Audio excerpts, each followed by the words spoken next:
Can everyone please be seated?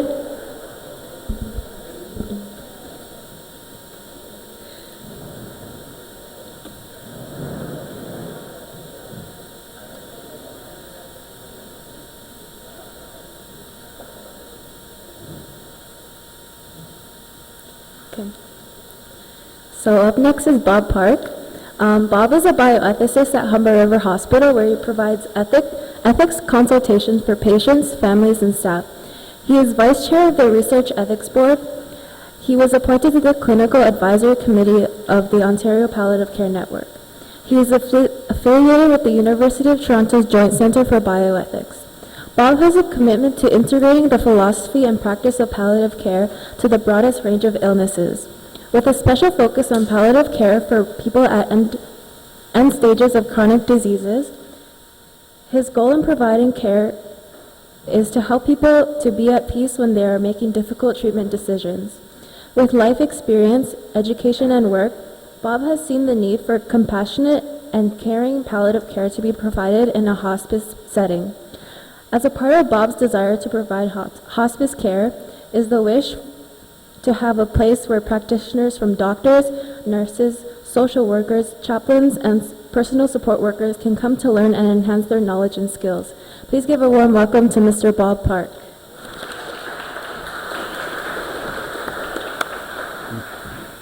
I hope I say this right. Miigwech? Miigwech. I want to thank Jade very much for the introduction, and I'm proud of Jade, and I'm proud of the students and those who are affiliated with the deVeber Institute. And you might see Jane has written a lovely little article here if you haven't picked up the newsletter already, so I want you to pay a little attention to it. Yes, a shout out to Jade, and pardon me, but I think her birthday was yesterday. Yes. So, day to you, happy birthday, dear Jade. And we didn't offer any drinks this evening, did we? I'm breaking with tradition, by the way. I'm not wearing a jacket. I admire my colleagues who got up here and had a jacket on. So what I want to do for the next little while, and I'm maybe going to try to engage you a little bit in a discussion if we can, is I wanted to talk to you a little bit about what Jay just mentioned, about my desire to have a safe haven hospice. And one of the things I wanted to share with you, too, some of you may know Dr. Bill Sullivan. And Dr. Bill Sullivan was giving a talk at the Catholic Bioethics Institute, and he was using this language of safe haven. And I thought, that fits with the philosophy sort of what I want to achieve in my hospice dream. So I asked Bill, would you mind if we sort of incorporated that as part of our sort of a mission statement? It may not be the name per se, but the mission. And he was quite happy with that. So what we wanted to do is to create a place where it's a place that's safe from euthanasia for the patients and their families. And we heard some discussion earlier about how some people may be afraid to come into a hospital because they're afraid, well, are they going to leave? And we want to take away that fear in our particular setting. One of the other very important points for me in our hospice too is we want to make sure that we have a place where practitioners can feel comfortable to come and work and know that if they're working in this environment that we're not going to violate their values, their principles, if their values are such that they affirm life. And the other thing I wanted to do, kind of, when I was reflecting on my topic, was take what looks like a kind of a negative issue and turn it into a positive by creating a hospice, a safe haven hospice. The difficulty, though, is we might be 10 beds in a location somewhere in the future, and 10 beds is usually the size of hospice, because once you get beyond 10 beds, then you become more institutional and regulations change, etc. But the number of beds may be changing in the future. If I had my dream, it would be that safe haven hospices would be all over, not simply where I might be able to get the funding for a location. Now, before I get into the safe haven hospice, I wanted just to touch about conscientious objection and my own experience of it in the hospital where I work, and particularly my own way I approach it. And certainly one of the things that's been, I guess, identified for me is that conscientious objection for many people is along a continuum. I actually have to express gratitude to a bioethics fellow I had for coming up with this continuum, because I think it reflects a reality. There are some people for whom euthanasia is abhorrent to them, and there are some who I know who are strong proponents. But many of us fall along a continuum. And certainly one of the things that I've done when I teach, and I'm obliged to teach about this in my hospital, and for the longest time I wasn't doing it. I wasn't teaching. I was reluctant to do it. I was the Johnny-come-lately. But I sort of had to. And so one of the things I do when I give a talk is I use this slide, and I will talk about how there are those who feel that they're comfortable with it morally and philosophically, but they just don't feel competent to do it. There are those who feel that they will do it, and they provide it. But then I will say, I'm this person who will say, I could explore the reasons, but I can't cross that line. For me, I will speak of the fact that I am morally uncomfortable with causing death. I am comfortable with allowing, thinking about palliative care. Now, one of the things that I have found in my experience of my presentations, and I'm generally pretty transparent, and I'll say to you, I hope you don't mind if I'm transparent about my values. Very few people have pushed back. I think I've had one manager who said, Bob, why did you reveal your bias? But what I found in my presentations, too, is I think I gave voice to others who may have had concerns about, is it safe for me to say it? Is it safe for me to express where I stand on conscientious objection? The other thing that became apparent in my work, and where's the lawyer gentleman who was just before me, was the range of people for whom conscientious objection was affecting. Certainly it was affecting the doctors, no question about that. Certainly it was affecting some of the nurses and our pharmacists. But what we also found was as you may have seen, I wrote a little piece too about the hidden professions of conscientious objection. I found that we found that there were, one, interpreters who may not want to participate. And many of you will know in a healthcare setting, it is important that we use interpreters when we're dealing with difficult issues. And so we found that as a principle, we ought to let the agency know that we're using them for this particular purpose, so that the agency or the person could opt to decide whether or not they're going to participate. Now, to be frank and honest with you, I have not been in a situation yet where interpretation was required. But given the multilingual nature of the environment that we live in, it's quite possible. So it's a thing to be prepared for. The other issue that came up for us is, like many hospitals, we have electronic records. And we are reliant on people with expertise in developing electronic records and helping us to how do we access the electronic record, how do we record on it. And what we found was that there were staff in our medical imaging departments, or not medical imaging, pardon me, our medical informatics, who did not want to participate. And it was quite something for us to say, okay, what do we do? Now, we did find that there were others who were willing to help us. So there was all these other people who were being affected by their conscience, and thank God for that. Now, one of the things that we did too, and was through policy in our hospital, was to make sure that we protected conscientious rights, at least in our policy. And we wanted to be sure that people could say to their managers, please identify yourself. If you have a conscientious objection, you'll be protected if you do so. Thus far, it has worked. One never knows what the future will hold, because, laws, Supreme Court decisions, whatever may happen, and there could be changes. And certainly at our hospital, too, the social workers are oftentimes end up involved in these discussions. Now, I will tell you that some people may feel that we ought not to even get involved in the discussion of medical assistance in dying, but for some of us, we may be able to say or explore with the person, why is it that they're asking? And in that exploration, we may find, and in one case that I know very well, after sitting down with her and along with the palliative care doctor, and I know with some trials of different medications, this was a person who actually filled out the forms, had the two witnesses, was moving forward. But then when the palliative care doctor got the pain and symptom management issues under control, she withdrew her application for medical assistance in dying. I'm glad I was present there because we were able to help. The other thing that I think helped too, and we heard this evening, was the importance of being present to people, letting them tell their story. And I think she had a chance, because of us being present as staff, to explain and talk about what she's going through, the difficulties. and the challenges. Any thoughts about sort of where the conscientious objection piece and how I kind of manage it, or I will take some questions out, because I know you're having the after-dinner doldrums. and it's a warm and sticky evening. Any thoughts? Go ahead.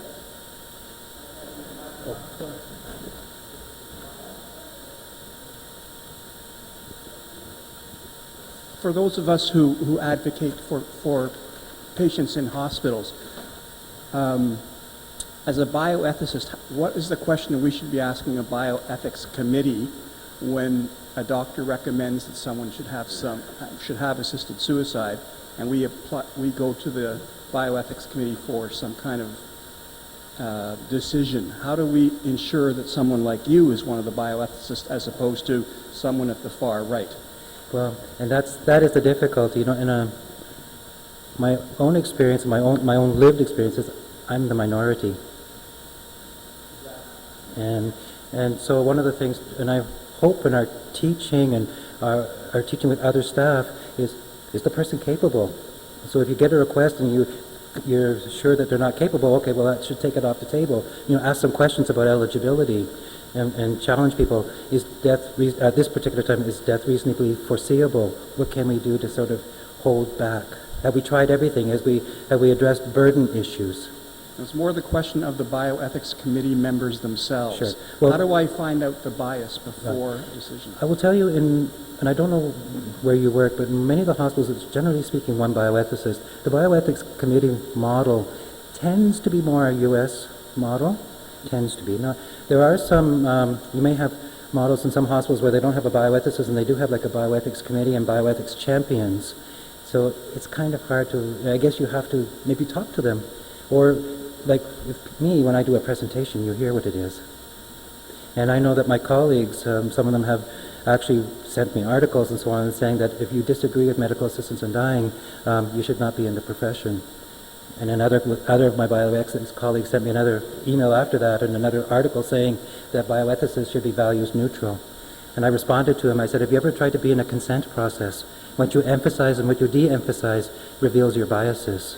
So we're never values neutral. And so I'm always conscious of the fact that I think it would be good for our clients to know where we stand. Then they can choose, do I want to work with this person or don't I? So I'm transparent, and thus far it hasn't cost me. And partly because what I have found in my work is that the vast majority of my colleagues actually don't agree with this. If most people agreed with it, you'd have, the largest percentage of the doctors agreeing to participate. You'd have large numbers of nurses agreeing to participate. It's a very small number. So the rest are more, I think, towards where I am. Thank you for that. Any other thoughts about sort of how I see the conscientious objection playing out? And thank you for the questions. Okay, I'm going to shift gears a little bit to the hospice model. And what I want to go over in terms of the hospice model that I have in mind is, one, answering the need for care. And I'm going to share the vision of our hospice through defining palliative care and a philosophy of palliative care. Okay, so something which, let's try again. Okay. One more time. There, oh, sorry. Back up one.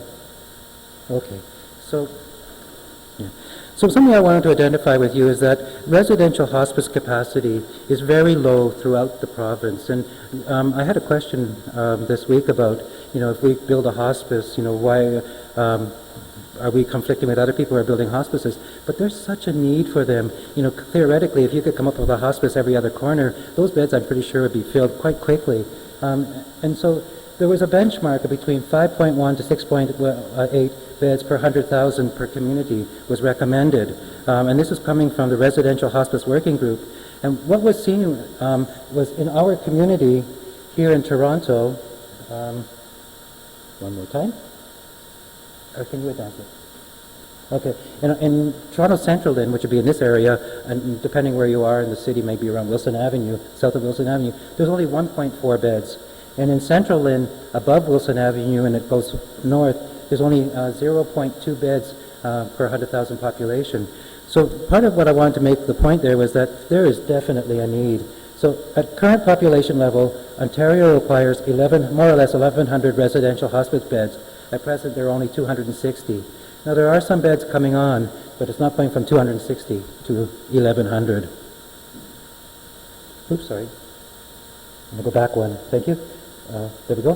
The other thing that was identified, and if any of you are interested in hospice palliative care work, the Auditor General in Ontario did a marvelous job back in 2014 in the report that she released. And she made the business argument for hospices, and she broke down the cost. And back in 2014, she estimated that the cost per day is $1,100 per day for a hospital bed, and $630 to $770 in a palliative care unit, or $460 per day in a hospice bed. Of course, it can be less than $100 if you're able to be at home. So next slide. Now, one of the things that I thought that was just fascinating with that is the fact that for less money, you could potentially have high quality care. And I don't know if any of you, look at when they have the Nightingale Awards that come out each year in May for nurses who have been exemplary. This year, there were a number of nurses who were from hospices who were nominated. And in fact, I think the nurse who actually got the award this year was from Ian Anderson Hospice or Palliative Care Center. So it was nurses in hospices who were demonstrating quality of care, but in the same way, saving money. And can you imagine if you could replicate that, hundreds of beds and those monies, you could save money as well as provide excellent care. So, hospice care. There we go. So our vision of hospice care will be illustrated in the definition of palliative care. Now, I won't bore you with it, but I wanted to, oops, what happened there? Went to a blue screen. How can I paint rainbows when all I got are the blues?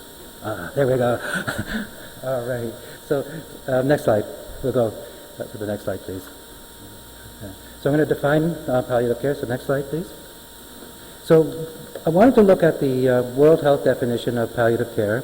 And palliative care, from the World Health perspective, is an approach that improves the quality of life of patients and their families facing the problem associated with life-threatening illness through the prevention and relief of suffering by means of early identification and impeccable assessments and treatment of pain and other problems, physical, psychosocial, and spiritual. By the way, I oftentimes supervise students, and something I believe in very strongly, and I tell students, if you don't do good assessment, you can't do good care.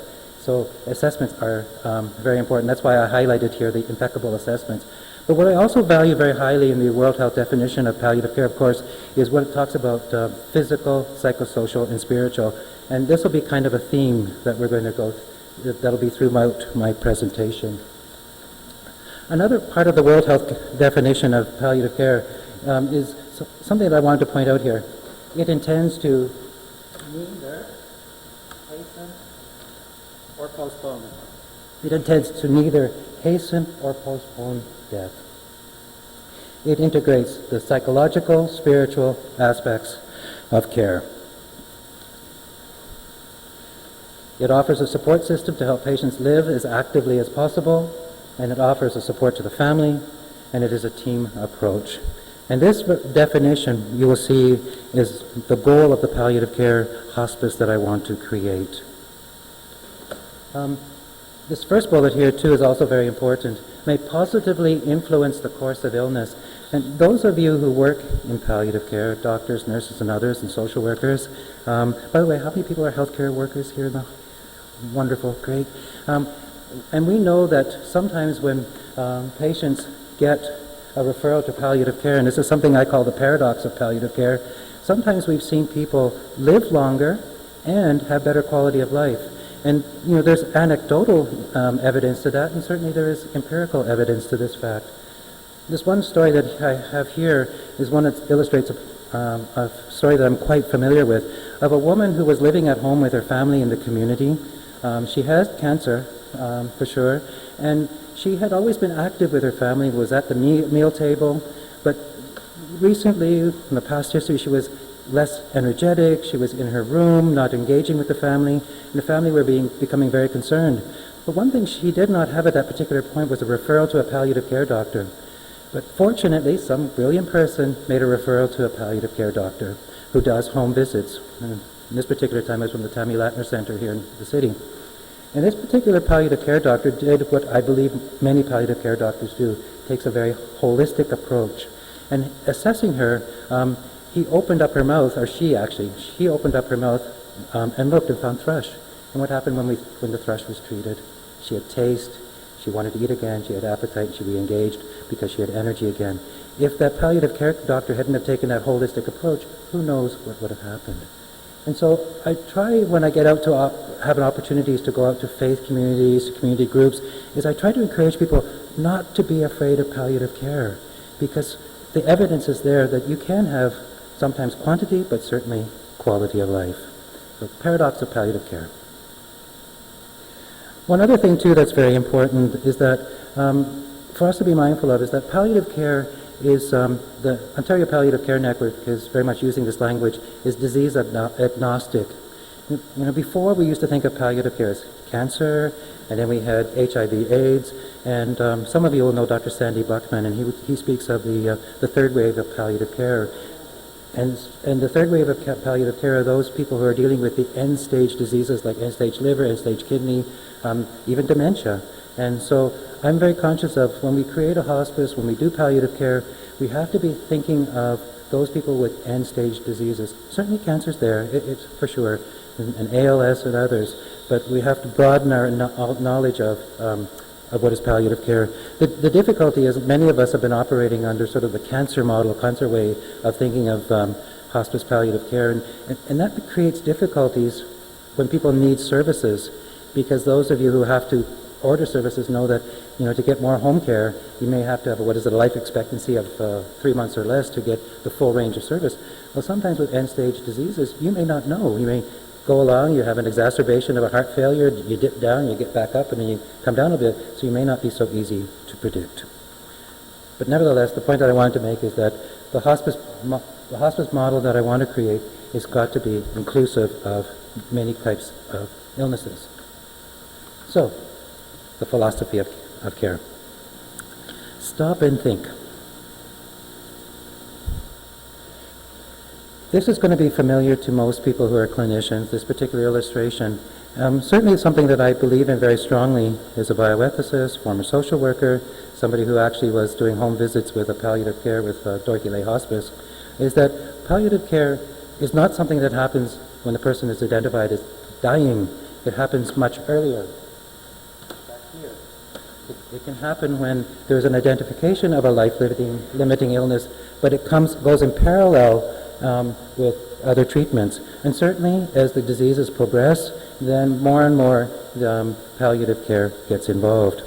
Now, and of course, that bright green there, this is where maybe the people might be coming to our hospices to receive care. There's been some information in articles, about a percentage of people who would like to die at home, but I sometimes query that. I think they said something like 70% of people would like to die at home. I'm not always sure if that's true. And I certainly know of some folks who feel like, gosh, if dad dies at home or mom dies at home, I'm going to feel kind of creepy.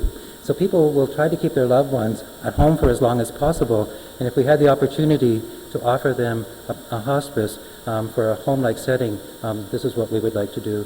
Now, I put a broken line there.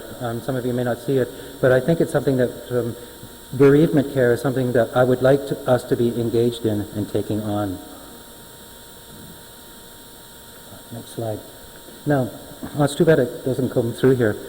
One of the, as I want to say, the philosophy that I've strongly taken into my personality and way of thinking of palliative care is that from of Dame Cicely Sanders.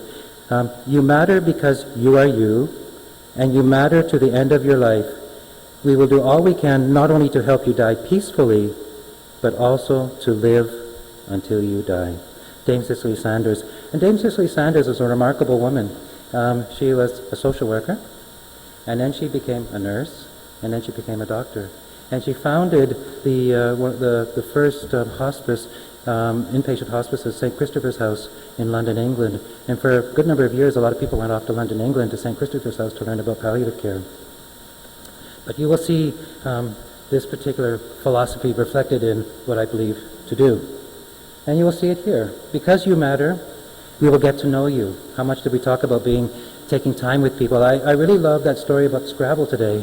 How marvelous, that was a beautiful story.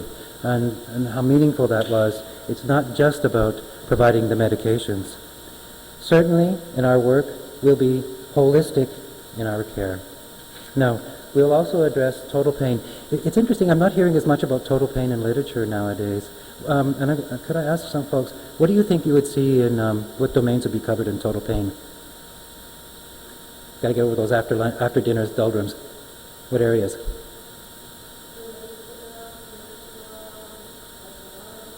Okay, wonderful. And I'm going to ask my social work colleagues and friends over here, what might we want to address in terms of, let's say, the emotional or psychological issues? What kind of things might come up? Okay. Okay, regret, yes. Yes. Yeah, I find, a chaplain would be very helpful to deal with that. Regret. Yeah. Situations between family members, yes. Anything else?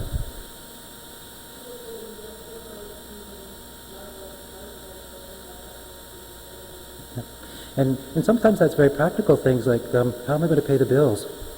How will loved ones? So important with that is to make sure that we make referrals to those who can help with the financial issues. And I've seen in our work, certainly, that when people feel that they don't have a financial burden anymore, that now they've got medications covered or something, or life insurance has been dealt with or whatever, or the will is up to date, there can be a peace on that level. And certainly, spiritual is very important. And one of the things that I also believe in is that spiritual can be things like reconciliations. It doesn't always have to be so religiously oriented, but how many times we may have said ourselves that I had a fight with my brother or my sister or something like that, and it was over a stupid thing, and as I'm dying, I think, oh my gosh, why did we do that? Well, if we can address that and reconcile in those difficult times, again, we can help people to be at peace. Now, we talked about compassionate community. Where's Alex? This is something also that I believe very strongly. The format of the paragraph is a little bit different. So, because you matter, our experience we want for our patients is that it'll be an experience filled with compassion. And again, we were identifying it as compassion to suffer with, to be present with you, and the other notion of we're going to journey. I learned from Susan Morgan. Susan Morgan's a chaplain who does home visits with St. Elizabeth, that notion of profound presence. Sometimes we're in a rush, but how wonderful if we can sit down, be quiet, and take time with the person. Get to know their narrative, get to know their story, and how beautiful that can be. And I will say how healing that can be. Let's go again. Next slide. Okay. So, of course, it'll be a place of healing. It sounds kind of paradoxical to think of palliative care as being, and hospice, a place of healing. But again, going back to this notion of what is healing? Healing has the spiritual component to it. Healing has the emotional and the family component to it. And we will do our best, and what I envision is to be a place where we support the person's loved ones, and also our staff. When staff are caring for people who are dying, sometimes maybe the first one, the second one is sort of okay, but sometimes accumulatively we can have a negative effect. And so we want to make sure that we build in processes to look after our staff, and that's going to be a very important part of where I envision the hospice that I want to create. And I want to create it, and it's not being created alone. It's not Bob's hospice. Now, who will be our patients? And one of the things that's also important to our development of our hospice is that all are welcome. If you score poorly on the palliative performance scale, if you meet the other criteria, there will not be a no. If the bed's available, come on in. Regardless of race, color, creed, you're welcome. And certainly in hospices, finances will not be an issue. I was told by the Hospice Palliative Care Association, we can't even charge for televisions and telephones. It has to be all provided. Who said it earlier that there's not much on television these days? Alex, I think. In our hospital, CP24 runs all the time, and I think our patients are stressed out, and no wonder, right? Because all they're hearing is one breaking news after another piece of breaking news, and there's times I wish that I could turn off those TVs and have something more relaxing or comfortable there. A little bit about hospice models. There's two models. One is kind of standalone, and the other one is a co-location or shared location.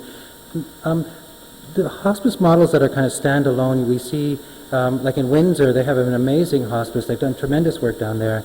This particular picture up here is a place in Hospice Niagara. But the problem for us in Toronto is the cost of property. And it's very difficult to find a place where you can build a freestanding hospice.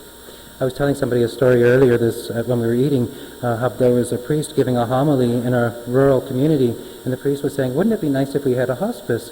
And there happened to be a farmer in the community. He said, I'll give you 2 acres of land. Wonderful. And I think it was around Port Perry. That's not happening in Toronto, if only, huh? And even if somebody gave you land, you still have to go through zoning. You'd have to go through, an architect to build to propose a place and shepherd that through the zoning issues. So we think that standalone facility probably will not be the best way of approaching a hospice in Toronto. Plus, it's quite costly. So the other way that we're looking at it is something called a co-location or a shared location. And what we're thinking about is how many people have seen advertisements for retirement homes? It almost seems that every retirement home is looking for beds to be occupied. And so and they've got the zoning already, they've got the laundry already, they've got the dietary already. So if they've got beds available, could we work with the retirement home to set aside a section of the retirement home, and of course with a reasonable business agreement and a viable plan, could we provide the hospice palliative care?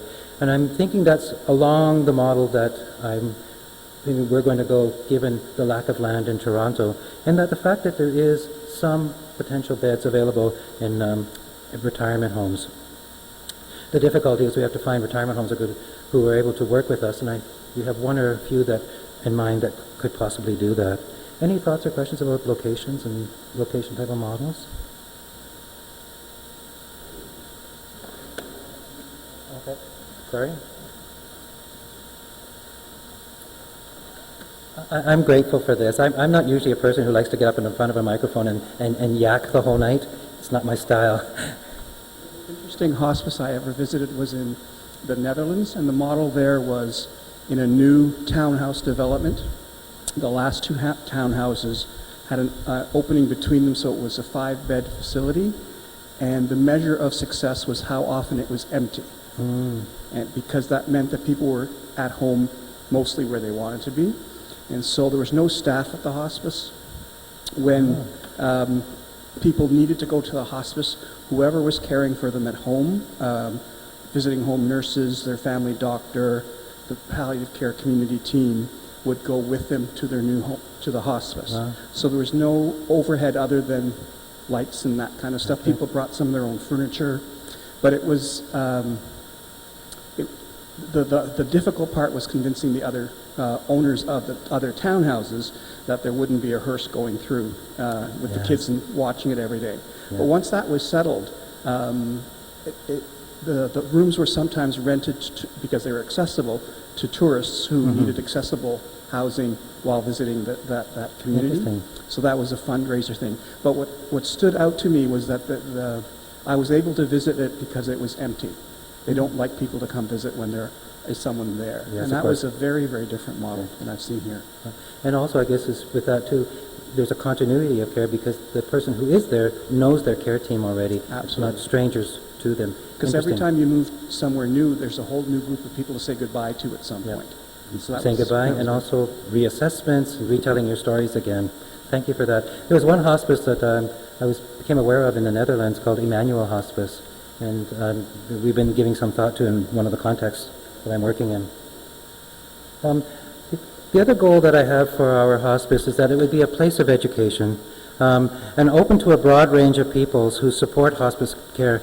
And this would be people who are counselors, clergy, and lawyers. So why would I want lawyers? Well, how many times there might be people who may have not done their wills, may not have gotten their affairs in order. It would be wonderful to have some legal support available to help our residents who are there. So, and also help lawyers just in their training and comfort. So the one thing that, I guess, is two distinctions, pardon me, as I put here in white, it would be a place of education for people entering into palliative practice, but also be a place of education for people already in practice. One more time. Oh, sorry. Almost finished, by the way. There. So, again, a place of education for staff and volunteers, and also a place for patients and families, because patients and families can learn a lot. And it's too bad the slide is not there, but one of the programs is the LEAP program, which is Learning Essential Applications for Palliative Care. There's the D'Souza Institute, and they're looking at some competencies from Ireland now in terms of competencies for healthcare professionals. So stuff is going to be happening in terms of education, but the hospice we want is a place of education. Needs, of course, the big one, financial. And my dream, my blue skying, I think is the word, phrase, is we'd like to get pre-development money, because if we had some pre-development money, we could hire somebody to help us with fundraising, because gosh, if you get professional fundraisers, you can certainly be a lot more successful than those of us who are saying, hey, I could use a few dollars, because we're actually asking for a few million. We need money for operational and capital costs, and one of my colleagues who's a business person in our group, we did an estimate. If we looked at a co-location model, would be for $4 million for the first year, which would allow for renovations, allow for paying of staff and for training, and then operational costs from there on would be about $2 million annually. And there is some government funding, but some experiences of hospices have been that you operate your hospice, you show some success, and then maybe the government might fund you, and I think it's $100,000 per bed annually, so it could be up to $1 million. Now the challenge I have, though, of course, is will there come a time where the governments might say, if we fund you, you have to offer medical assistance in dying? And so we're kind of wrestling with how much funding do we take or don't we? Now, we mentioned this earlier, and I was glad for the points that was made on this, that one of the challenges that we have is defending institutional conscientious objection. Certainly, the safe haven hospice concept, we will be transparent about it. If you're coming to our hospice, know that we won't do euthanasia. But there was a lawyer that's I'm working with on another project who doesn't share my point of view. And she said, Bob, there are trolls out there, and there are trolls who are looking for charter cases, and so be prepared. And so we may need some help from lawyers and others, or help to frame our mission, vision, and values in such a way that institutional conscientious objection is protected. 2 more slides. I love this slide. I saw it, and it's the continuum of palliative care according to Charlie Brown and Snoopy. Someday we'll all die, Snoopy. True, but on the other days, we will not. Now, I'm going to come back to kind of a concluding point. I told you that I liked very much the words of Dame Cicely Sanders, and I'm going to conclude with that. You matter because you are you, and you matter to the end of your life. We will do all we can, not only to help you die peacefully, but also to live until you die. And if you agree with those sentiments, I would welcome you to come on a journey to a compassionate community, a place of education, a place of healing, a place of education, and a safe haven where values are put into practice. Thank you very much. This one? Oh, this, yeah. Isn't that a great quote? And I think it should guide us in what we do. And it's a picture of St. Christopher House there in London. And there's my thank you. I'm open to thoughts, questions, comments, and cooling off in some way.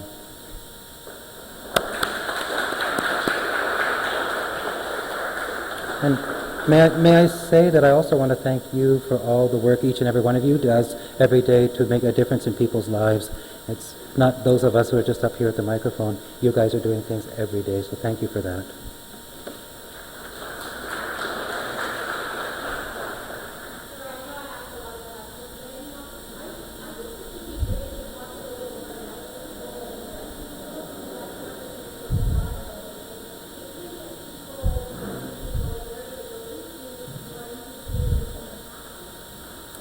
Sorry, I'll repeat that again. First, I said I know I ask a lot of questions. So you should see dinner at my house. I don't touch the food. All I'm doing is talking. But anyhow, so one thing I thought is this would be really interesting if in medical school and in nursing school they brought this up and educated students about the possibility of going into this area of practice that maybe people who are trying to decide what kind of nursing or medicine they want to do might be interested in this sort of thing. So I don't know if that's like a curriculum issue, but interesting. Those of you who are part of faculties probably can answer the question. I think palliative care is becoming more a part of the education now, and I'm seeing some of our critical care doctors now, the younger ones, coming out better able to talk about these issues now than, say, a previous generation. So it's happening. Make them easy questions. Let's save the hard ones for the panel. Not a question, just a comment. Thank you so much for your presentation. I think you could add to your education component, getting MPPs and MPs through your hospice and show them that you can actually care for people better at a much lower cost, and that we don't have to need to spend a whole lot more money. We simply need to reapportion the money that's currently being spent for healthcare. Great. Agreed.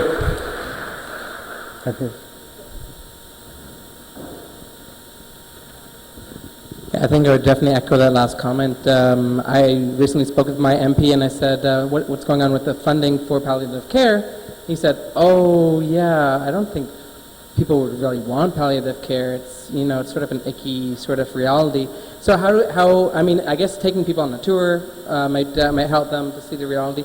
How can we get beyond that sort of stigma of, shoot, when you're at palliative care stage, lights are going out and it's not a happy time. Sure. I would welcome some other feedback on this, but I will tell you that one of the things that I look forward to doing is getting out to community groups, getting out to faith communities, getting out to long-term care homes, meeting with family councils, and encouraging people not to be afraid of palliative care for that reason I mentioned earlier about the paradox of palliative care. And it does take some work, and hopefully in like small little groups we can start to build support for palliative care and its benefit. And for those of us who share similar points of view about the value of life too, this has been a wonderful opportunity to try to encourage more people to support palliative care. So maybe fewer people might be asking for medical assistance in dying.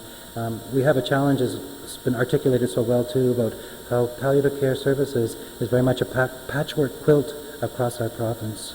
But if we can get out in small groups and meet with people and encourage people not to be afraid of palliative care and accept it. Great. And can I have a follow-up question as well? You mentioned the Auditor General's report in 2014 about hospice care and palliative care. Was there any sort of funding commitment by the government as a result of that, or is that likely to come perhaps, or? Well, actually, there's been some funding commitments, and I'm sorry I can't tell you what the figures are, whether it's from the Auditor General or not. I think there's a deputy minister, and I'm sorry his name escapes me now, John Fraser, who's been a proponent of palliative care, so we're starting to see more work being done that way. This is in part why the Ontario Palliative Care Network came about, while other committees within that came about to try to encourage palliative care practice across the province. But is it commensurating with the money that's there? I don't think so yet. Thank you. Does anyone else have a question?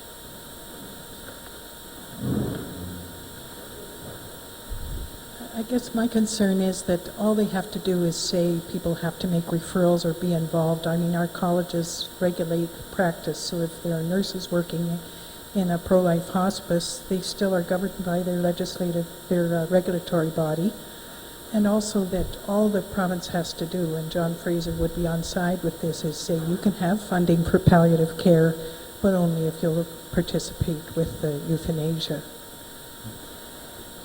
And again, this is where I am wrestling with. I mean, in many ways, wouldn't it be nice if we could self-fund and be self-reliant, but meet the principle of you're all welcome, that is not a barrier, unless we could find some way to be assured that we won't have to do euthanasia.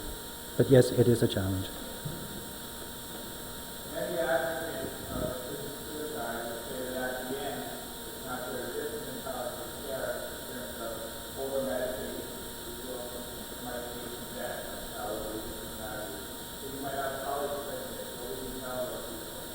Well, in large part, I think it's about intent. Um, is, is my intent to cause somebody's death, or is my intent to make their dying as comfortable as possible?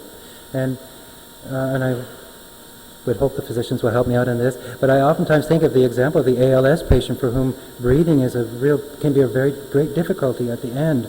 And so what are we doing to help that person to make their breathing as comfortable and as not as labored as possible? And yes, I have had some colleagues who said to me, or physicians who I consider friends, said, we do this already. But I say it really is around intent. I'm not a great believer in the principle of double effect, but it's there and says that if your intention is to relieve suffering, but in that death comes earlier, that's okay if your intention is not to cause death. Does that answer your question? And I know it's a debatable and contestable point, and I'll be hearing this as an argument many times over. And one thing I would say too, by the way, a person that I have great respect for, Dr. Larry Liebrecht, who died a few years ago, some of you will know, he said something, we were sitting around a table, and he said, end-of-life care is messy. And he was so right, because if there was an easy answer to end-of-life care, we'd be doing it. Any other questions? Okay, thank you very much.